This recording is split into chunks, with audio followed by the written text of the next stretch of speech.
اعوذ باللہ من الشیطان الرجیم بسم اللہ الرحمن الرحیم رب اشرح لی صدری ویسر لی امری واحلل عقدۃ من لسانی یفقہوا قولی۔ حیات الصحابہ رضی اللہ عنہم، دعوت کا باب، حصہ اول۔ حضور صلی اللہ علیہ وسلم کا حضرت عدی بن حاتم رضی اللہ تعالی عنہم کو دعوت دینا۔ حضرت عدی بن حاتم رضی اللہ تعالی عنہ فرماتے ہیں کہ ہم لوگ مقام اقرب میں تھے کہ حضور صلی اللہ علیہ وسلم کا بھیجا ہوا گھوڑ سواروں کا ایک دستہ آیا جو میری پھوپھی اور کچھ لوگوں کو گرفتار کر کے لے گئے اور حضور صلی اللہ علیہ وسلم کی خدمت میں پیش کر دیا۔ جب یہ سب آپ کے سامنے ایک صف میں کھڑے کیے گئے تو میری پھوپھی نے عرض کیا، یا رسول اللہ، میرا مددگار نمائندہ الگ ہو گیا، اولاد ختم ہو گئی ہے، میں خود بہت بوڑھی ہوں اور مجھ سے کوئی خدمت بھی نہیں ہو سکتی، آپ مجھ پر احسان کیجئے، اللہ آپ پر احسان کریں گے۔ حضور صلی اللہ علیہ وسلم نے فرمایا کہ تمہارا مددگار نمائندہ کون ہے؟ میری پھوپھی نے کہا کہ عدی بن حاتم۔ آپ نے فرمایا، وہی جو اللہ اور رسول سے بھاگا ہوا ہے؟ پھوپھی فرماتی ہیں کہ آپ نے مجھ پر احسان فرما دیا، جب آپ واپس جانے لگے تو ایک آدمی آپ کے ساتھ تھا، ہمارا خیال یہ ہے کہ وہ حضرت علی تھے۔ انہوں نے پھوپھی سے کہا، حضور صلی اللہ علیہ وسلم سے سواری مانگ لو۔ پھوپھی نے حضور صلی اللہ علیہ وسلم سے سواری مانگی۔ حضور اکرم صلی اللہ علیہ وسلم نے فرمایا، ان کو سواری دے دی جائے۔ حضرت عدی فرماتے ہیں کہ وہاں سے پھوپھی میرے پاس آئیں اور مجھ سے یہ کہا کہ تم نے ایسا کام کیا ہے کہ تمہارا باپ تو کبھی نہ کرتا، یعنی تم مجھے چھوڑ کر بھاگ گئے، اور کہا تمہارا دل چاہے یا ڈر کی وجہ سے نہ چاہے ان کے پاس ضرور جاؤ۔ فلاں ان کے پاس گیا، اسے حضور صلی اللہ علیہ وسلم سے خوب ملا، اور فلاں گیا، اسے بھی خوب ملا۔ حضرت عدی فرماتے ہیں کہ پھوپھی کے کہنے پر میں حضور اکرم صلی اللہ علیہ وسلم کی خدمت میں حاضر ہوا، اور اس وقت حضور صلی اللہ علیہ وسلم کے پاس ایک عورت اور دو بچے یا ایک بچہ بیٹھا ہوا تھا جو کہ آپ کے قریب بیٹھے ہوئے تھے۔ یوں عورت اور بچہ کے پاس بیٹھنے سے میں سمجھ گیا کہ یہ کسریٰ اور قیصر والی بادشاہت نہیں ہے۔ حضور صلی اللہ علیہ وسلم نے مجھ سے فرمایا، اے عدی بن حاتم، کس وجہ سے بھاگ رہے ہو؟ کیا اس وجہ سے بھاگ رہے ہو کہ لا الہ الا اللہ کہنا پڑے گا؟ تو کیا اللہ کے علاوہ کوئی معبود ہے؟ کس وجہ سے بھاگ رہے ہو؟ کیا اس وجہ سے بھاگ رہے ہو کہ اللہ اکبر کہنا پڑے گا؟ کیا کوئی چیز اللہ سے بڑی ہے؟ یہ سن کر میں مسلمان ہو گیا، اور میں نے دیکھا کہ میرے اسلام لانے پر آپ کا چہرہ کھل گیا، اور آپ نے فرمایا، مغضوب علیہم، جن پر اللہ ناراض ہوا وہ یہودی ہیں، اور ضالین، جو گمراہ ہوئے وہ نصارہ ہیں، یعنی عیسائی ہیں۔ حضرت عدی فرماتے ہیں کہ پھر کچھ لوگوں نے آپ سے مانگا، آپ کے پاس کچھ تھا نہیں، اس لیے آپ نے صحابہ رضی اللہ عنہم کو دوسروں پر خرچ کرنے کی ترغیب دی۔ آپ نے اللہ کی حمد و ثنا بیان کی اور فرمایا، اے لوگوں، ضرورت سے زائد مال خرچ کرو، کوئی ایک سا، کوئی سا سے کم، کوئی ایک مٹھی، کوئی مٹھی سے کم۔ شعبہ راوی کہتے ہیں، جہاں تک مجھے یاد ہے آپ نے یہ بھی فرمایا ہے، کوئی ایک کھجور دے، کوئی کھجور کا ٹکڑا، اور تم میں سے ہر آدمی اللہ کے سامنے حاضر ہوگا اور اللہ اس سے پوچھیں گے جو میں تمہیں بتا رہا ہوں، کیا میں نے تمہیں دیکھنے اور سننے کی نعمت نہیں دی تھی؟ کیا میں نے تمہیں مال اور اولاد نہیں دی تھی؟ تم نے آگے کے لیے کیا بھیجا ہے؟ یہ سن کر آدمی آگے پیچھے دائیں بائیں دیکھے گا لیکن کچھ نہیں پائے گا۔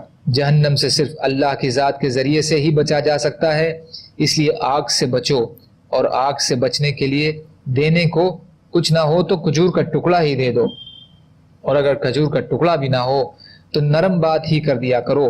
مجھے تم پر غریبی اور فاقے کا ڈر نہیں ہے، اللہ پاک تمہاری ضرور مدد فرمائیں گے اور تمہیں بہت زیادہ دیں گے اور بہت زیادہ فتوحات عطا کریں گے، یہاں تک کہ پردہ نشین عورت تنہا ہیرا اور یثرب کے بیچ یا اس سے بھی زیادہ لمبا سفر کیا کرے گی اور اسے چوری کا کوئی ڈر نہیں ہوگا۔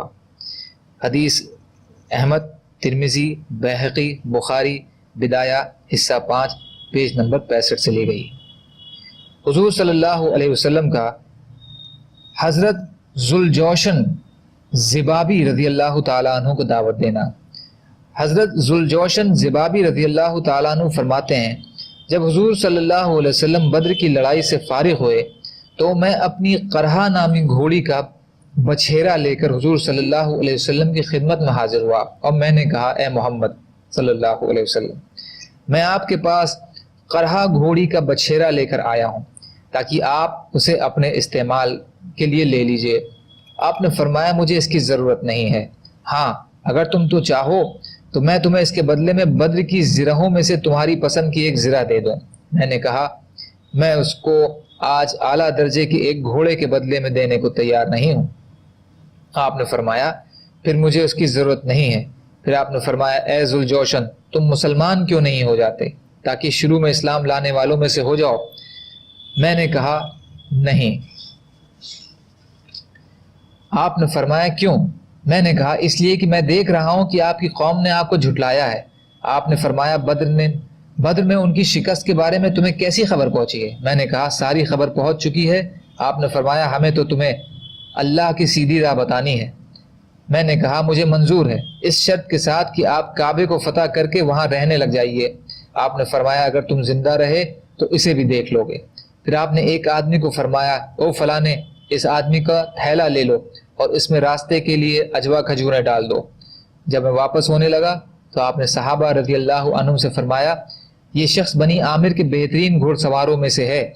حضرت ذوالجوشن فرماتے ہیں کہ اللہ تعالیٰ کی قسم میں مقام غور میں اپنے گھر والوں میں تھا کہ اتنے میں ایک سوار آیا۔ میں نے اس سے پوچھا لوگوں کا کیا بنا؟ اس نے بتایا کہ اللہ کی قسم محمد کعبے پر غالب آ چکے ہیں صلی اللہ علیہ وسلم اور اس میں ٹھہرے ہوئے ہیں۔ تو میں نے یہ سن کر کہا کاش میں پیدا ہوتے ہی مر جاتا اور میری ماں کی گود مجھ سے خالی ہو جاتی۔ کاش کہ جس روز آپ نے فرمایا تھا کہ میں اسی روز مسلمان ہو جاتا اور پھر میں آپ سے ہیرا مقام میں بھی مانگتا تو آپ مجھے بطور جاگیر ضرور دے دیتے۔ اور ایک روایت میں یہ بھی ہے کہ حضور صلی اللہ علیہ وسلم نے ان سے فرمایا تمہیں اسلام لانے سے کون سی چیز روک رہی ہے؟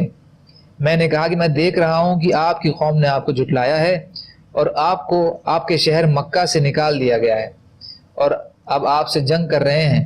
میں دیکھ رہا ہوں اب آپ کیا کریں گے۔ اگر آپ ان پر غالب آ گئے تو میں آپ پر ایمان لے آؤں گا اور آپ کی پیروی کروں گا، اور اگر وہ آپ پر غالب آ گئے تو آپ کی پیروی نہیں کروں گا۔ طبرانی حیثمی حصہ 6 پیج نمبر 162۔ سبحان اللہ و بحمدہ، سبحانک اللہم و بحمدک، اشہد ان لا الہ الا انت، استغفرک و اتوب الیک۔ سبحان ربک رب العزۃ عما یصفون وسلام علی المرسلین والحمد للہ رب العالمین برحمتک یا ارحم الراحمین۔ لا الہ الا اللہ محمد الرسول اللہ۔